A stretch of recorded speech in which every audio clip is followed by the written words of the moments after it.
As the question says, the bob of a pendulum at rest is given a sharp hit to impart a horizontal velocity under root 10 GL, where L is the length of the pendulum. Find the tension in the string when the string is horizontal, when the bob is at its highest point, and when the string makes an angle 60 degrees with the upward vertical. Now let us discuss the first part of this problem, in which if this is the rest position, then the string is horizontal like this. So letting this point to be A and this to be B, we have been asked the tension. So the general pattern or the process or the method that we will be following is applying the energy conservation at the 2 points, so that we will be getting the velocity at that point, and then we will be making an equation by the free body diagram of that bob in order to find the tension in terms of the velocity, and then we will put back that velocity found in equation 1 to get the tension, right? Proceeding like that only in this question, first employing the energy conservation at A.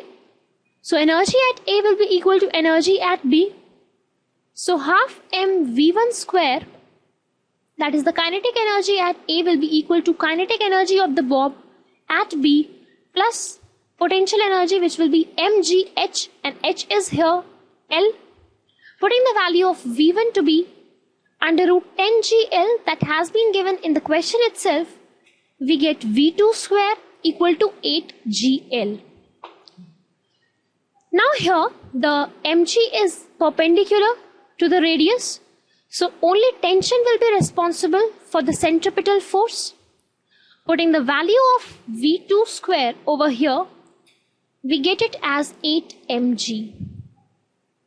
Now, proceeding with the second part of this question, in which if this is the rest position, that is the point A, the bob is at its highest point like this. Now here again, if we take this point to be C, then the energy at A will be equal to energy at C. And again employing the energy conservation, we can write it as half m V1 square, that is at A, equal to kinetic energy at C, that is half mv3 square, plus potential energy mgh, and the height is here 2L. Putting the value of V1, we can again get V3 square to be 6GL. But now here we can say, since tension is in downward direction as well as the gravitational pull mg is in downwards direction, we can say that the centripetal force mv square by r is provided by tension as well as mg. So this gives us a tension equal to mv3 square by L minus mg. That gives us finally 5 mg.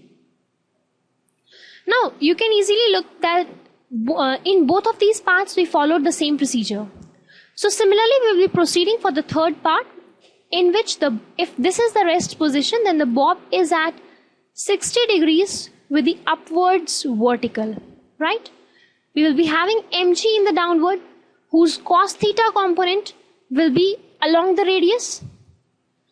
So first let us employ, if this point is D and this is A, then the energy conservation between the points A and the point D.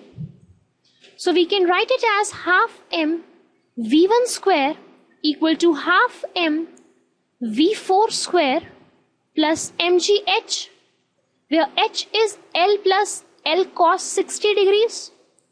How we got this is because L is this much and this much height is L cos 60. Adding these both, we get this much height. So V4 square comes out to be 7GL. Now here we can frame the equation along the radius. We can write it as that the centripetal force, that is mv square by r, is equals to tension T plus mg cos 60 degrees. Now putting the values over here, because this is V4 actually, we get the tension to be 6.5 mg. So you can easily see that we have followed the same procedure in all the three parts. this being the more generalized case and these being the theta having the specific values 0 and 90 degrees.